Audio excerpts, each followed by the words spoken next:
I bought 3 used PlayStation 5 DualSense controllers from GameStop because I want to check them out and see if it's worth the discount. Now I feel like it's probably not worth only a $10 discount, but let's open the box and see what they look like on the outside. Then I'm gonna test each of the buttons and see if everything works. After that, I'm gonna open them up and see the condition of the inside. I opened the box from GameStop for the first time on camera, just so you can see that what I'm showing you is exactly what they sent. Also, I noticed on the label, it says GameStop.com, and then under that it says GameStop.com returns department.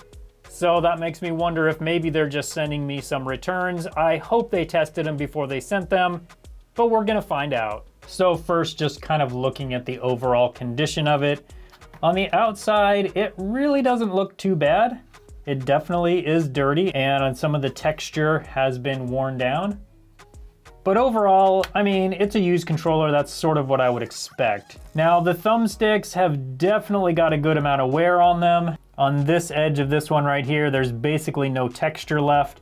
This one over here still does have texture all the way around, except for maybe up here, it's getting pretty light on the texture. So these have definitely been pretty worn down. The other thing that I really don't like that GameStop does is right here, and I can't get it on camera very well, but this is a spot where they have sanded. The good thing though is that they haven't sanded the entire controller. I'm actually surprised by that. The other controllers that I've seen from GameStop, they've sanded the entire thing down, and it just makes for a terrible feeling when I'm playing. Looking right in the middle of the direction buttons on the D-pad, it definitely looks pretty dirty right here. Let's see if that's dirt or if that's just stained plastic. And it looks like, yeah, it's just dirt. Comes off pretty easily. So definitely a little dirty, but overall I can't say that I wouldn't expect that, being that it's a used controller. So in my opinion, the outside of this controller is about what I would expect for a used controller. But let's plug it into a gamepad tester, see if all the buttons work, and then I'm actually gonna take it apart so we can look at the inside. So here we go with controller number 1. Get a little bit of stick drift.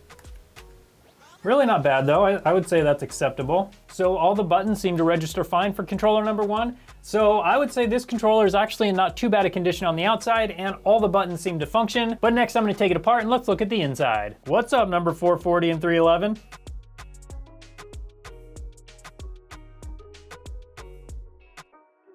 And our first look at the inside, this battery's got some, I don't know, something on it. Actually looking at this, usually there's not as much flux residue, and usually these solder connections on these wires are much better than they are. So it looks to me like this analog stick over here is factory, and this analog stick over here has been replaced. Now it is interesting to note that this analog stick seemed to work fine on the gamepad tester, but I think somebody did replace this. I'm gonna get this motherboard all the way out so we can have a look at the other side. And looking down here, it looks like possibly some signs of past liquid damage. This LED did work fine, so I don't know that it's any sort of a problem, but it is interesting that it looks like at some point there was a little bit of liquid damage.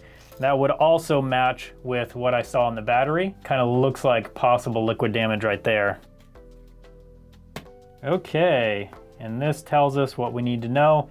This analog stick has definitely been replaced. This is the analog stick type that they use from the factory. This analog stick is made by a manufacturer called Alps, and this analog stick is a cheaper version that is not made by that manufacturer. Anytime I replace these, I always try to use the best quality, and to my knowledge, Alps is the best quality. To be fair though, when we had it on the gamepad tester, I didn't see any major problems with the analog stick. Now that was a very brief test, so it is possible that problems might show up if you were playing a game. Unfortunately, there's no way to know whether GameStop replaced this analog stick or if it was replaced by someone and then they traded this controller into GameStop. I'm assuming since this controller was sold as used, that GameStop has not opened it up and they did not do any of these repairs. Overall, I was pretty happy with controller number 1 until I got down to the board where it showed that the analog stick had been replaced with an inferior analog stick. I don't think that's GameStop's fault because when I tested it on the gamepad tester, it did test fine, but it is still a little bit disappointing on the inside. And there's no way that GameStop would have known that this analog stick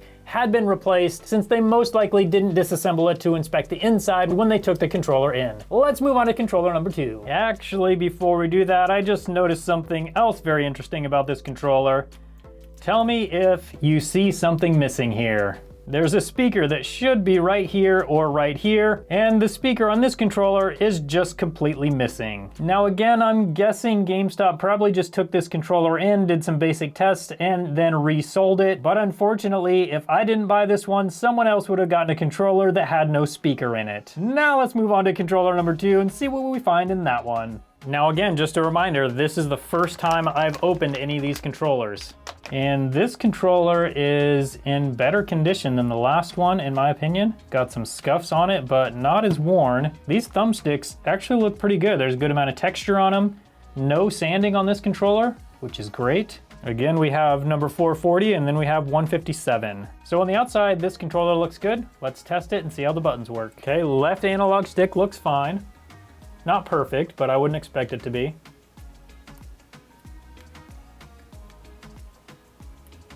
And same with right analog stick. Now we can test the buttons. Okay, and all the buttons on number 2 seem to be fine. Let's get it apart and see what the inside of number 2 looks like. Now it's definitely dirty. That's pretty disgusting down there, but they just advertise these as used. They don't advertise them as cleaned, at least to my knowledge. So again, probably something I would expect from a used controller. Now these analog sticks are both factory.